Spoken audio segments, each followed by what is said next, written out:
அன்பின் பிதாவே, இந்த காலை வேலைக்கா மக்கள் நன்றி செலுத்துகிறோம். எங்கள் பலன் ஆகிய கர்த்தாவே மை துதிக்கிறோம், மை ஸ்தோத்தரிக்கிறோம். ஆண்டவரே மை துதிக்கிறோம். உளையான சேற்றிலிருந்து எங்களை தூக்கி எடுத்திருக்கிறீர், அதற்காக மை துதிக்கிறோம். எங்களை கண்மலையின் மேல் நிறுத்திருக்கிறீர், அதற்காக மை துதிக்கிறோம், மை ஸ்தோத்தரிக்கிறோம். ஆண்டவரே ஸ்தோத்திரம். இந்த நாளின் வேத தியானத்தை எங்களுக்கு ஆசீர்வதித்து தாங்க. நேசிக்கிற இயேசு கிறிஸ்துவின் இனிய நாமத்தில் கேட்கிறோம் பிதாவே, ஆமென். 1 சாமுவேல் 22வது அதிகாரம்.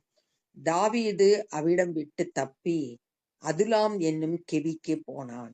முந்தின பகுதியில நம்ம பார்த்தோம், அவன் பெலிஸ்தியருடைய ராஜாவாகிய ஆகிசிடம் மாட்டிக்கொண்டதையும் அங்க பைத்தியமா நடிச்சு தப்பிச்சதையும் பார்த்தோம். அங்கிருந்து தப்பிச்சு இவன் ஓடி அதுலாம்ன்ற கெபியில போய் இருக்கான். அதை அவன் சகோதரரும் அவன் தகப்பன் வீட்டார் அனைவரும் கேட்டு அங்கே அவனிடத்தில் போனார்கள். இப்ப அவன் குகைக்குள்ள கெபிக்குள்ள ஒளிஞ்சிருக்கான். அந்த இடத்துக்கு அவனுடைய சகோதரர்கள் தகப்பன் வீட்டார் எல்லாரும் போயிட்டாங்க, அவனோட சேர்ந்துட்டாங்க. ஒடுக்கப்பட்டவர்கள், கடன்பட்டவர்கள், முறுமுறுக்கிறவர்கள் யாவரும் அவனோடே கூடிக்கொண்டார்கள். ஒடுக்கப்பட்ட நிலையில கடன்பட்டு கஷ்டத்தின் மத்தியில இருக்கிற ஜனங்கள் எல்லாம் போய் அவன் கூட சேர்ந்து கொண்டாங்க. அவன் அவர்களுக்கு தலைவனானான்.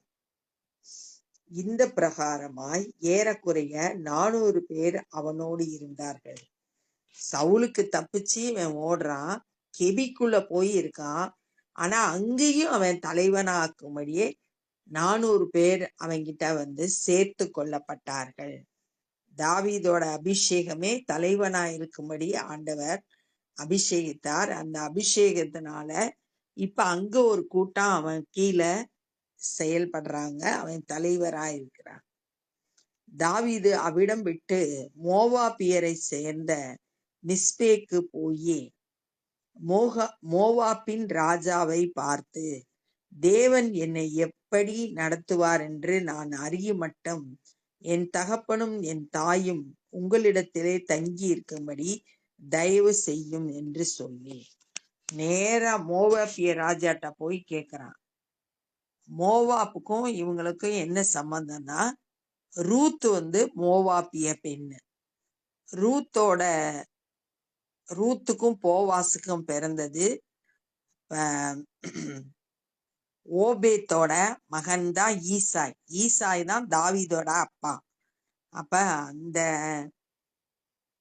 ரிலேஷன்ஷிப் இருக்கிறதுனால இப்ப மோவாப் ராஜாட்ட போய் எனக்கு தயவு செய்யும் அப்படின்னு சொல்லிட்டு போய் கேட்கிறான். அவர்களை மோவாப்பின் ராஜாவின் இடத்தில் அழைத்து கொண்டு போய் விட்டான். இப்ப பெர்மிஷன் வாங்கிட்டு ராஜாட்ட கொண்டு போய் தன்னுடைய தாய் தகப்பனை கொண்டு போய் பத்திரப்படுத்திட்டு, தாவீது அரணில் இருந்த நாளெல்லாம் அவர்கள் அங்கே அவனோடு இருந்தார்கள். ஒரு பாதுகாப்பான இடத்துல விட்டுட்டு இவன் போய் அரணான பாதுகாப்பான இடத்துல இவன் இருந்துகிட்டான். ஏன்னா அந்த வயது முதிர்ந்தவர்களை இவனோட கூட்டிட்டு ஓட முடியாது தப்பிச்சு போகும்போது.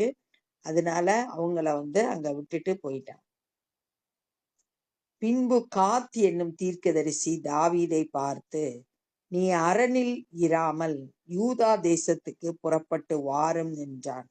இப்ப கர்த்தருடைய வார்த்தை தீர்க்கதரிசி மூலம் தாவீதுக்கு கொடுக்கப்படுது. யூதா தேசத்துக்கு போ, மோவாப் தேசத்துல இருந்து யூதா தேசத்துக்கு போ அப்படின்னு. அப்பொழுது தாவீது புறப்பட்டு ஆரேத் என்னும் காட்டிலே போனான். தாவீதும் அவனோடு இருந்த மனுஷரும் காணப்பட்ட செய்தியை சவுல் கேள்விப்பட்டான். உடனே ராஜான்றதுனால தாவீது எங்க இருக்கா அப்படின்ற செய்தி சவுலுக்கு கிடைச்சிருச்சு. சவுல் கிபியாவை சார்ந்த ராமாவில் ஒரு தோப்பிலே உட்கார்ந்து தன்னுடைய ஊழியக்காரர் எல்லாரையும் தன்னை சூழ்ந்து நிற்க தன் ஈட்டியை தன் கையிலே பிடித்து கொண்டிருக்கும் போது தனக்கு கீழே இருக்க ஊழியக்காரங்களெல்லாம் கூப்பிட்டு ஒரு தோப்புல அவன் உட்கார்ந்துருக்கான், கையில ஈட்டிய பிடிச்சிட்டு இருக்கான்.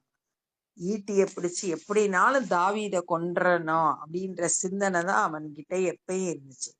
சவுல் தன் அண்டையில் நிற்கிற தன் ஊழியக்காரரை பார்த்து, பென்யமீன் புத்திரரே கேளுங்கள். சவுல் பென்யமீன் கோத்திரத்தை சார்ந்தவன். பென்யமீன் புத்திரரே கேளுங்கள், ஈசாயின் மகன் உங்கள் எல்லாருக்கும் வயல்களையும் திராட்சை தோட்டங்களையும் கொடுப்பானோ?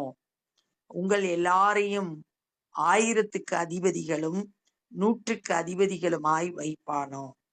என்ன சொல்றான் அப்படின்னா, தாவீது அப்படிலாம் செய்ய மாட்டான், நான் ஆனா செய்வேன். உங்களுக்கு வயல்ல திராட்சை ரசம்லாம் அவனா உங்களுக்கு கொடுக்க போறான். அவனா உங்களை அதிகாரத்துல வைக்க போறான். 1000 பேருக்கு அதிபதியாகவும் 100 பேருக்கு அதிபதியாகவும் உங்களுக்கு பதவியை அவனா கொடுக்க போறான். நான் தான் ராஜா, அதனால நான் தான் கொடுக்க போறேன். நீங்கள் எல்லாரும் எனக்கு விரோதமாக கட்டுப்பாடு பண்ணி கொண்டது என்ன?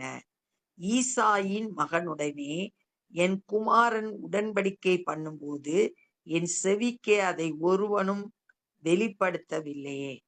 என்னுடைய மகனான யோனத்தான் தாவீதோடு பண்ணின உடன்படிக்கையை குறிச்சு என்கிட்ட யாரு நீங்க சொல்லல. எனக்காக பரிதாபப்பட்டு என் செவிக்கு அதை வெளிப்படுத்த உங்களில் ஒருவனாகிலும் இல்லையா? அதை என்கிட்ட சொல்றதுக்கு ஒருத்தர் கூட இல்லையா அப்படின்னு கேக்குறான். இந்நாளில் இருக்கிறபடி எனக்கு சதி பண்ண என் குமாரன் என் வேலைக்காரனை எனக்கு விரோதமாய் எடுத்து விட்டானே. என் குமாரன் யோனத்தான் என் வேலைக்காரனை, என் வேலைக்காரன் இங்கே சொல்றது தாவீத, எனக்கு விரோதமா எடுத்து விட்டானே அப்படின்னு சொல்லிட்டு சொல்றான். அப்பொழுது சவுலின் ஊழியக்காரரோடு கூட நின்ற ஏதோமியனாகிய தோவேக்கு பிரதியுத்தரமாக, ஈசாயின் மகன் நோப்பிலே இருக்கிற அகிதூபின் குமாரனாகிய அகிமலேக்கினிடத்தில் வர கண்டேன். இவ்வளோ சொன்ன உடனே சவுல் எனக்கு இதெல்லாம் நீங்க சொல்லாம போயிட்டீங்களே அப்படின்னு சொன்ன உடனே இவன் சொல்ல ஆரம்பிச்சான். அந்த ஏதோமியனாகிய தோவேக்கு இவன் மேய்ப்பர்களுக்கு தலைவன் அப்படின்னு சொல்லிட்டு 21வது அதிகாரம் 7வது வசனத்துல வாசிக்கிறோம். அவன் சவுலோட மேய்ப்பர்களுக்கோட தலைவன். அதனால அவனும் அங்க இருக்கான். அவன் சொல்லிடுறான், நான் பார்த்தேன், அகிமலை கிட்ட தாவீது வந்ததை நான் பார்த்தேன். இவன் அவனுக்காக கர்த்தரிடத்தில் விசாரித்து, தாவீதுக்காக அகிமலைக்கு கர்த்தரிடத்துல விசாரித்தான். அவனுக்கு வழிக்கு போஜனத்தை கொடுத்து பெலிஸ்தியனாகிய கோலியாத்தின் பட்டயத்தையும் அவனுக்கு கொடுத்தான் என்றான். எல்லா விஷயத்தையும் சொல்லிட்டான். சாப்பாடு கொடுத்தான், பட்டயத்தை எடுத்து கோலியாத்தோட பட்டயத்தை எடுத்து கொடுத்தான் அப்படின்ற விவரத்தை சொல்லிட்டான். அப்பொழுது ராஜா அகிதூபின் குமாரனாகிய அகிமலேக்கு என்னும் ஆசாரியனையும் நோப்பிலே இருக்கிற அவன் தகப்பன் வீட்டாராகிய எல்லா ஆசாரியரையும் அழைப்பித்தான். அவர்கள் எல்லாரும் ராஜாவினிடத்தில் வந்தார்கள். இந்த செய்தியை கேட்ட உடனே அந்த ஆசாரியன் ஆகிய அகிமலேக்கையும் அந்த பட்டணத்துல இருக்க ஆசாரியர்கள் எல்லாரையும் கூட்டிட்டு வர சொல்லிட்டான். அப்பொழுது சவுல் அகிதூபின் குமாரனே கேள் என்று சொல்ல, அவன் இதோ இருக்கிறேன் என் ஆண்டவனே என்றான். ரொம்ப தாழ்மையா ராஜாவுக்கு மரியாதையோட இந்த இருக்கேன் அப்படின்னு சொல்லிட்டு அந்த ஆசாரியன் சொல்றான். அப்பொழுது சவுல் அவனை நோக்கி, நீயும் ஈசாயின் மகனும் எனக்கு விரோதமாக கட்டுப்பாடு பண்ணி, ஈசாயின் மகன் தாவீது, நீயும் தாவீதும் எனக்கு விரோதமா செயல்பட்டிருக்கீங்க. இந்நாளில் இருக்கிறபடி எனக்கு சதி பண்ண அவன் எனக்கு விரோதமாய் எழும்பும்படிக்கு நீ அவனுக்கு அப்பமும் பட்டயமும் கொடுத்து தேவ சந்நிதியில் அவனுக்காக விசாரித்தது என்ன என்றார். இப்ப நேரவே கேட்டுட்டான், கூப்பிட்டு நீ சதி பண்ணிட்ட, அப்பத்தையும் பட்டயத்தையும் அவனுக்கு கொடுத்துட்ட அப்படின்னு சொல்றான். அகிமலைக்கு ராஜாவுக்கு பிரதியுத்தரமாக, உம்முடைய எல்லா ஊழியக்காரரிலும் தாவீதை போல ராஜாவுக்கு மருமகனும், உம்முடைய கட்டளைகளின்படி செய்து வருகிறவனும், உம்முடைய வீட்டிலே கனம் உள்ளவனுமாயிருக்கிற உண்மையுள்ளவன் யார்? இப்ப அகிமலைக்கு தாவீத பத்தி சொல்றான். ராஜாவோட ஊழியக்காரங்க எல்லாத்தையிலையுமே தாவீத போல இல்ல அப்படின்னு சொல்லிட்டு தாவீத பத்தி என்ன சொல்றான்னா, உம்முடைய மருமகன் முதல்ல. ரெண்டாவது நீங்க என்னெல்லாம் கட்டளை இடுறீங்களோ அதெல்லாம் அவன் செய்து முடிப்பான். மூணாவது, உங்க வீட்டுல கனம் உள்ளவன், உண்மை உள்ளவன். தாவீத பத்தி ஒரு நல்ல சாட்சிய அகிமலைக்கு சொல்றான். நீ கனம் உள்ளவன், உண்மை உள்ளவன், வேற யாரும் கிடையாது தாவீத போல உம்முடைய ஊழியக்காரர்களை. இன்றைய தினம் அவனுக்காக தேவ சந்நிதியில் விசாரிக்க தொடங்கினேனோ அது எனக்கு தூரமாய் இருப்பதாக. ராஜா தம்முடைய அடியானாகிய என் மேலாகிலும் என் தகப்பன் வீட்டார் எவன் மேலாகிலும் குற்றம் சுமத்த வேண்டாம். உம்முடைய அடியான் இவைகள் எல்லாம் ஒரு சிறிய காரியமாகிலும் பெரிய காரியமாகிலும் அறிந்திருக்கவில்லை. எனக்கு எதுவும் தெரியாது. சவுலுக்கும் தாவீதுக்கும் இடையில இருக்க பிரச்சனைகள் எதுவுமே எனக்கு தெரியாது. அதனால என் மேலையும் என் குடும்பத்தார் மேல குற்றம் சுமத்த வேண்டாம் அப்படின்னு சொல்லிட்டு தன்னுடைய நிலைய எடுத்து சொல்றான். ராஜாவோ அகிமலேக்கே, நீயும் உன் தகப்பன் வீட்டார் அனைவரும் சாகவே சாக வேண்டும் என்றான். ஆனா சவுல் அதை ஏற்றுக்கொள்ளல. அவன் இல்ல, நீங்க சாகணும் அப்படின்னு சொல்லிட்டான். பின்பு ராஜா தன் அண்டையிலே நிற்கிற சேவகரை நோக்கி, நீங்கள் போய் கர்த்தருடைய ஆசாரியர்களை கொல்லுங்கள், அவர்கள் கையும் தாவீதோடே இருக்கிறது. பக்கத்துல இருக்க சேவகரை பார்த்து சொல்றான், எல்லாம் வெட்டி போடு, கொன்னு போட்டுரு ஆசாரியர்கள் எல்லாம். ஏன்னா அவங்க எல்லாம் தாவீதுக்கு உதவி செய்யறாங்க. அவன் ஓடி போகிறதை அவர்கள் அறிந்திருந்தும் அதை எனக்கு வெளிப்படுத்தவில்லை என்றார். தாவீது ஓடி போகிறத தெரிஞ்சா கூட என்கிட்ட சொல்லல அப்படின்னு குற்றம் சாட்டுறான். ராஜாவின் வேலைக்காரரோ கர்த்தருடைய ஆசாரியர்களை கொல்ல தங்களோட கைகளை நீட்ட சம்மதிக்கவில்லை. ராஜாவா இருந்தாலும் அவங்க அவன் சொன்ன கட்டளையா இருந்தாலும் கர்த்தருடைய ஆசாரியர்களை கொல்றதுக்கு அவங்க ஒருத்தர் கூட சம்மதிக்கல. இது கர்த்தருக்கு பயப்படுற பயம் அவங்களுக்குள்ள இருந்ததுனால, அவங்க கர்த்தருடைய ஊழியக்காரர் அப்படின்ற எண்ணம் இருந்ததுனால எந்த சேவகனோ இதுக்கு சம்மதிக்கல. அப்பொழுது ராஜா தோவேக்கை நோக்கி, நீ போய் ஆசாரியர்களை கொன்று போடு என்றான். ஏதோமியனாகிய தோவேக்கு ஆசாரியர் மேல் விழுந்து சணநூல் ஏபோத்தை தரித்திருக்கும் 85 பேரை அன்றைய தினம் கொன்றான். இந்த தோவேக்கு எந்த பயமும் இல்ல, கர்த்தருக்கு பயப்படுற பயம் இல்ல. அவன் போய் ஆசாரியர்கள் 85 பேரை அந்த நாள்ல கொன்று போட்டான். ஆசாரியர்களின் பட்டணமாகிய தோப்பில் உள்ள புருஷர்களையும் ஸ்திரீகளையும் பிள்ளைகளையும் குழந்தைகளையும் மாடுகளையும் கழுதைகளையும் ஆடுகளையும் பட்டய கருக்கினால் வெட்டி போட்டான். ஆசாரியரை மட்டும் கொல்லல. உடனே போய் நோப்பு பட்டணத்துல இருக்கிற அத்தனை ஆண்கள், பெண்கள், பிள்ளைகள், குழந்தைகள், மாடு, கழுதை, ஆடு எல்லாத்தையும் வெட்டி போட்டான். அகிதூவின் குமாரனாகிய அகிமெலேக்கின் குமாரரில் அபியத்தார் என்னும் பேருள்ள ஒருவன் தப்பி தாவீது இருக்கும் புறமாக ஓடி போய். ஆனா இப்படி இங்க சவுலும் அந்த தோவேக்கும் சேர்ந்து ஆசாரியர்களை கொன்று போடும் அந்த நேரத்துல அபியத்தார் மட்டும் அங்க இருந்து தப்பிச்சு ஓடிடுறான். சவுல் கர்த்தருடைய ஆசாரியர்களை கொன்று போட்ட செய்தியை தாவீதுக்கு அறிவித்தான். இங்க நடந்தத அங்க போய் சொல்றான். சவுல் வந்து ஆசாரியர்களை கொன்று போட்ட செய்திய அபியத்தார் தப்பிச்சு போய் தாவீதுக்கு அறிவிக்கிறான். அப்பொழுது தாவீது அபியத்தாரை பார்த்து, ஏதோமியனாகிய தோவேக்கு அங்கே இருந்தபடியினால் அவன் எவ்விதத்திலும் தாவீதுக்கு அதை அறிவிப்பான் என்று அன்றைய தினமே அறிந்திருந்தேன். எனக்கு தெரிஞ்சிருச்சு, தோவேக்கு இங்க இருக்கான், கட்டாயம் போய் இந்த விஷயத்தெல்லாம் சவுலுக்கு சொல்லிடுவான்னு எனக்கு தெரியும். உன் தகப்பன் வீட்டாராகிய எல்லாருடைய மரணத்துக்கும் காரணம் நானே. தாவீது தன்னை ஒத்துக்கிறான்.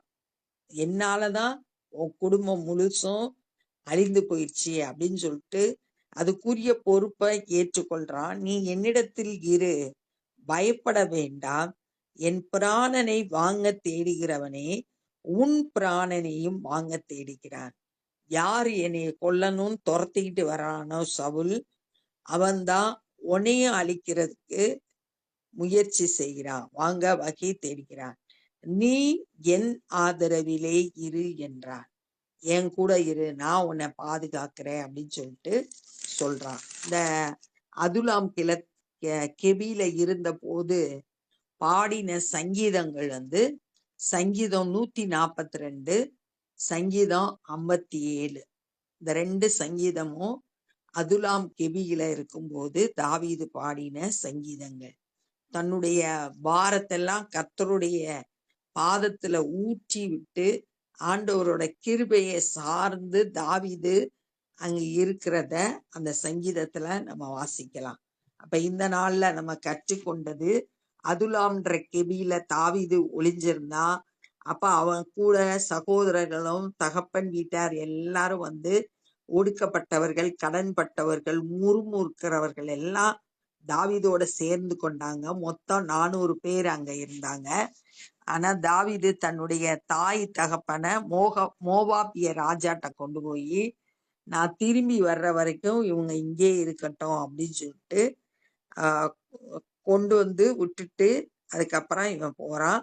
அப்ப காத்து தீர்க்கதரிசி வந்து, நீ யூதா தேசத்துக்கு போ அப்படின்னு சொன்ன உடனே அந்த வார்த்தைக்கு கீழ்ப்படிஞ்சு அவன் அங்க போறான். சவுல் வந்து தன்னுடைய ஊழியக்காரரோடு கூட கிபியா ராமாவுல ஒரு தோப்புல உட்கார்ந்து பேசிக்கிட்டு இருக்கான். அப்ப அவன் சொல்றான், என் மகன் வந்து தாவீதோடு உடன்படிக்கை பண்ண போது அந்த விஷயத்த நீங்க வந்து என்கிட்ட சொல்லல. தாவீதா உங்களுக்கு வந்து வயலையும் தோட்டத்தையும் கொடுக்க போறான். 100 பேருக்கு அதிபதியாகவும் 1000 பேருக்கும் அதிபதியாகவும் உங்களை வேலைக்கு வைப்பானா அப்படிலாம் கேட்டுட்டு இத சொல்றான்.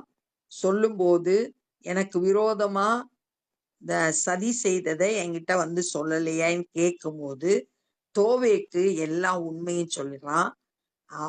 அகிமலை கிட்ட தாவீது வந்தான். அப்ப தாவீதுக்கு சாப்பாடும் பட்டயத்தையும் கொடுத்தான் அப்படின்ற விஷயத்த சொல்லிடுறான். உடனே சவுல் வந்து ஆள் அனுப்பி அந்த அகிமலைக்கையும் அந்த தோப்பு பட்டணத்துல இருக்க அத்தனை ஆசாரியர்களையும் வர சொல்லிடுறான். அப்ப இவன் கேக்குறான், நீ எப்படி வந்து அப்பமும் பட்டயத்தையும் எதுக்கு அவனுக்கு கொடுத்தோன்னே அவன் சொல்றான், தாவீதோ சவுலோட ஊழியக்காரங்கள்ல தாவீத போல ஒருத்தன் கிடையாது. அவன் ராஜாவோட மருமகன், ராஜா சொல்ற எல்லா கட்டளைக்கும் அப்படியே செய்து முடிக்கிறவன், அவன் கனம் பெற்றவன், உண்மையுள்ளவன். எனக்கு வந்து உங்க 2 பேருக்கு இடையில இருக்க பிரச்சனைகள் தெரியாது. இதுல சின்ன காரியமோ பெரிய காரியமோ எதுவுமே எனக்கு தெரியாது. நாங்க எந்த குற்றமும் செய்யல அப்படின்ற விளக்கம் கொடுக்குறான். ஆனா சவுல் அதை ஏற்றுக்கொள்ளாம தன்னுடைய சேவர்களை நோக்கி இவங்களை எல்லாம் வெட்டி போடு அப்படின்னு சொல்றான். ஆனா அவங்க வந்து கர்த்தருக்கு பயந்து ஆசாரியர்களை கொல்றதுக்கு தங்களுடைய கைய நீட்ட சம்மதிக்கல. ராஜாவாய் இருந்தா கூட கர்த்தருடைய ஆசாரியர்களை தொடுறதுக்கு அவங்க பயந்தாங்க. ஆனா தோவேக்கு வந்து எந்த பயமும் இல்லாம அந்த ஆசாரியர்கள் 85 பேரை வெட்டி போட்டான். தோப்புல நோப்புல இருக்கிற ஆசாரியர்களுடைய குடும்பத்தினரையும் அவங்களோட உடைமைகளையும் எல்லாம் பட்டயத்தினால வெட்டி போட்டான். ஆனா அதுல அகிமலேக்கோட பையன்கள்ல அபியத்தார்னு ஒருத்த மட்டும் தப்பிச்சு போய் தாவீதுட்ட நடந்த செய்தியெல்லாம் சொல்றான். உன்னுடைய குடும்பம் அழியறதுக்கு நான் தான் காரணம், அதனால நீ என் கூடயே இரு, என்ன கொல்ல தேடுறவன் தான் உன்னையும் கொல்றதுக்கு தேடுறான், அதனால நீ என்னுடைய ஆதரவுல இரு அப்படின்னு சொல்லிட்டு அபியத்தார தன்னோடு கூட ஆசாரியனா வைத்து கொண்டதை பார்க்கிறோம். இப்ப நம்ம ஜெபம் பண்ண போறோம். அன்பின் பிதாவே, இந்த நாள்ல நாங்க கற்றுக்கொண்ட அந்த வேத பகுதிக்காய் நன்றி செலுத்துகிறோம். தாவீதோட வாழ்க்கையில ஆண்டவரே, தாவீதுக்கு விரோதமாய் செயல்பட்ட எல்லா காரியத்தையும் நாங்க கவனிக்க கர்த்தர் கொடுத்த கிருபைக்காய் ஸ்தோத்திரம். ஆனாலும் நீ தாவீதோடு கூட இருந்து எல்லா தீமைக்கும் விலக்கி காத்து கொண்டே என்ன செய்யணும்ன்றத போதித்து நடத்தினீர். அதற்காக துதிக்கிறோம், ஸ்தோத்தரிக்கிறோம். நாங்களும் கூட கர்த்தருக்கு பயப்படுற பயத்தோடு எந்த ஒரு தீங்கும் செய்யாதபடிக்கு ஆண்டவரே ஞானமாய் நடந்து கொள்ள கிருபை செய்யுங்க. இந்த நாள்ல சுவிசேஷ பணி செய்யறவங்களை பயன்படுத்துங்க. நாங்களும் உடைய ராஜ்ய பணியிலே எங்களால் இயன்றதை செய்ய எங்களை ஒப்பு கொடுக்கிறோம். நேசிக்கிற இயேசு கிறிஸ்துவின் இனிய நாமத்தில் கேட்கிறோம் பிதாவே, ஆமென். என் ஆத்துமாவே கர்த்தரை ஸ்தோத்திரி, என் முழு உள்ளமே பரிசுத்த நாமத்தை ஸ்தோத்திரி. என் ஆத்துமாவை கர்த்தரை ஸ்தோத்திரி, கர்த்தர் செய்த சகல உபகாரங்களை மறவாதே. ஆமென். God bless you.